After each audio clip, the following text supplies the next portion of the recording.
Fala, YouTube, quem tá falando é o Fu e um dia eu vou ser mangaka. E hoje eu vou estar ensinando como desenhar um Jack de Digital Circus, mais especificamente esse Jax que tá aparecendo na tela. Se não interessa em conteúdo como desses personagens favoritos de anime e mangá, se inscreve no canal, toda quarta-feira eu tô trazendo conteúdo diferente e vamos para a vida. Para eu estar começando, eu fiz ali a bola, que já que é com o personagem meio cartunesco, eu fiz uma bola e fiz a linha de centralização para centralizar o rosto. Fiz ali uma linha cortando o meio, para ser a lateral do rosto, e duas linhas para ser onde vai ficar o olho. E a parte de baixo fiz uma estrutura bem simples de fazer corpo, basicamente utilizando símbolos geométricos. No geral, é uma estrutura bem simples, na verdade. E para quem acha que é complexo, não é tão complexo assim, normalmente eu faço bem simples. Eu prefiro fazer tanto aqui no vídeo, tanto para poder fazer a estrutura mesmo. Tanto que eu fiz o torso, eu fiz uma bola, e um cilindro eu fiz a cintura, e ali na parte de baixo eu fiz mais ou menos dois cilindros, um do lado esquerdo e do lado direito vai ser a perna. Aumentei um pouco mais ali o torso, a cintura na verdade da perna, né? E fui colocando alguns detalhes, principalmente a questão como posso falar, o peitoral. O peitoral eu fiz um pouco levantado para cima, já que ele tá com o braço meio levantado, então eu fiz o peitoral levantado, fiz vários cilindros para facilitar ali o braço dele, e fui agitando o braço para poder ficar mais próximo da cintura dele, entendeu? E agora eu comecei outra parte importante, que é estruturar a mão e colocar mais alguns detalhes. Por exemplo, a mão, a primeira versão que eu fiz dela não ficou tão boa assim, tanto que depois dessa parte eu fui remodelando algumas coisas. Fiz ali a questão de algumas estruturas do corpo, meio que os gominhos que tem na estrutura. Normalmente eu fugi um pouco da imagem referência, essa é a imagem referência que está aparecendo na tela. Eu modifiquei bastante coisa dessa imagem de referência, porque eu decidi colocar peitoral no Jax, que eu gostei muito, já que além dos Jax estar bem simples na imagem de referência original. Normalmente eu gosto muito de modificar as imagens de referência que eu trabalho nos desenhos, entendeu? Porque não é como se a imagem de referência fosse algo imutável, que não pode ser mudado. Até porque eu gosto de modificar a imagem de referência para melhorar ela. Por exemplo, o Jax estava totalmente liso e não tinha profundidade, não tinha lado do personagem. Então, utilizando as técnicas que eu já sei de estruturação de corpo, eu consegui modificar isso e melhorar 1.000.000%, entendeu? Pode não ter ficado perfeito, porque eu ainda não domino totalmente a questão da estrutura de corpo, entendeu? Tanto que eu ainda não fiz nenhum vídeo de como desenhar corpo, porque eu acho que eu não tenho experiência suficiente, entendeu? Mas quanto mais modificar o desenho, mais facilita na hora de você criar os próprios personagens. Porque eu já estou nesse processo de criar os seus personagens, já criei alguns designs bem simplificados, mas ajuda muito essa questão de modificar o desenho. Modifiquei bem pouco, mas já foi suficiente para poder deixar o desenho bem melhor do que na imagem de referência estável, entendeu? E você vai estar reparando que agora eu comecei a fazer o rosto, eu fiz ali alguns detalhes e fiz o que eu normalmente costumo fazer. Faço um olho, e depois faço uma linha do meio para centralizar o desenho, ou seja, já que ele está meio de lado, faço uma linha meio curvada e vou colocando os detalhes. A distância de um olho e o outro é o nariz. Ah, mas nesse desenho não tem nariz. Eu, como já estou acostumado a desenhar esse tipo de estrutura, eu já sei onde ficaria o nariz mesmo sem desenhar ele. Então nem desenho o nariz, como na imagem da frente não tinha nariz, eu também não desenho o nariz. E mesmo que não fiz nariz, já construiu exatamente a distância, entendeu? E para isso eu fazeria um nariz bem simplesinho ali, só para você entender mais ou menos a distância do nariz. Eu não precisei porque eu tô acostumado a fazer isso, então, né? Tanto que eu vou fazer um vídeo futuro falando sobre isso, como fazer essa questão da distância entre um olho e outro. Porque muita gente tem dificuldade com alinhar os olhos, que é uma coisa muito importante para o desenho não ficar zarolho. Não só não ficar zarolho, para não ficar esquisito, porque né, a distância do olho e o outro pode bugar o desenho. E eu já cometi muito esse erro de fazer um personagem com uma estrutura meio zoada.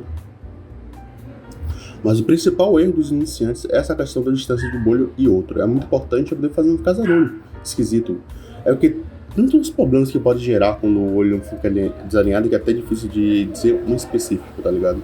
Agora que eu desenhei boa parte da estrutura do corpo, eu comecei a fazer as dobras da roupa do personagem, já que eu tinha olhado para a imagem de referência, essa parte meio que de baixo é onde vai ficar a roupa, então meio que colocando algumas dobras bem simples, uma linha reta para cima e uma linha curvada para dentro, ou seja, bem simplesinho, bem extremamente fácil. E na parte de cima eu fui colocando mais alguns detalhes, colocando mais arredondado essa questão da dobra da roupa na parte de cima, colocando detalhe por dentro, onde coloca as coisas lá do Jax.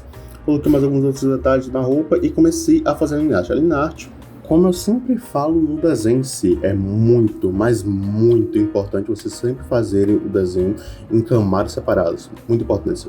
O exemplo principal que eu utilizo é linha arte. Sobre a linha arte, essa questão de sobreposição do desenho. É importante você fazer em outra camada. É extremamente fácil. O esboço você faz em uma camada, a linha se faz em outra. A camada de line art tem que estar em cima da camada do esboço, logicamente, para sobrepor. E também, você vai estar colocando a questão da grossura também, é muito importante a grossura do lápis. Eu utilizo o pastel macio, normalmente eu utilizo o pastel macio. Na parte de dentro do rosto eu utilizei na grossura de 4. E na parte de fora eu utilizei a grossura de 8, bem grosso, bem destacado a questão da line. E quando se fala na questão de sobreposição de camadas, logicamente é muito importante, como eu estava falando na outra parte. É porque quando você faz a camada da line e a camada do esboço na mesma camada, quando você vai apagar a line, porque a line é apagar o esboço, quer dizer, apagar o esboço para poder ficar só a line, acaba que você apaga os dois e não é o ideal. Não é o ideal você apagar a line e apagar o esboço muito. Você tem que fazer camadas separadas, você apagar só o esboço e ficar só a line. Porque a line é basicamente consertar os traçados do desenho, reestruturar o desenho. Colocar as grossuras ideais, colocar a estrutura ideal, colocar a finura, a grossura, a espessura do pastel, tudo. Porque normalmente quando eu faço os esboços, normalmente eu faço de qualquer jeito. O importante é aonde está o desenho, entendeu? É como se fosse fazer a marcação da estrutura e não o desenho final, basicamente isso, entendeu? E agora, basicamente, eu comecei a fazer a pintura do Jax. O Jax, como só tem duas cores no personagem, na estrutura geral do personagem, eu separei em duas camadas. A primeira camada, eu fiz a camada em sobreposição. Primeiro eu fiz o tom base em toda a estrutura do desenho onde eu vou fazer o sombreamento. Coloquei na parte abaixo da linha arte, ou seja, essa camada da pintura vai estar abaixo da linha arte e do esboço, normalmente é isso que eu faço. E basicamente isso. E também comecei a fazer o sombreamento em uma camada acima. O sombreamento coloquei uma camada acima da pintura base que eu fiz e coloquei na opção cortar, que sobrepõe apenas na parte de baixo. Isso facilita na hora para não borrar o desenho, porque você faz o tom base em toda a estrutura do desenho e acaba que a sobreposição não fica borrada, porque você já fez na base. Por isso é importante você sempre fazer em camadas separadas toda a estrutura do desenho, entendeu? Toda a estrutura, quando eu falo toda a estrutura mesmo, da pintura, da line, dos esboços, sempre separar em camadas. Normalmente quando as pessoas fazem desenho digital, normalmente faz da mesma forma que está no tradicional. No desenho tradicional, a gente normalmente faz camadas, normalmente na pintura, colocando cores diferenciadas, mas normalmente no digital sempre coloca em camadas separadas para poder facilitar. Cada parte do desenho é formado por estruturas de camada. Ah, mas eu não sei fazer isso. No desenho do Jax você não vai aprender isso, é uma coisa muito complexa. O conselho que eu te dou é simplesmente ver esse vídeo que vai estar passando no card. É um vídeo onde eu ensino boa parte como funciona essa questão da camada de sobreposição, camada de corte, como pintar o desenho. Tudo que você imaginar sobre esse conteúdo vai estar nesse vídeo. Então, se você quer aprender esse tipo de conteúdo mais, se inscreve no canal, porque sempre tá esse tipo de conteúdo, como desenhar olho, boca, como fazer pintura, sobreposição, tudo que eu ensinei nesse vídeo aqui, superficialmente. Eu ensino esses vídeos, então, se quiser me apoiar, se inscreve no canal, compartilha o vídeo e um abraço a longa distância e até a próxima. Fui!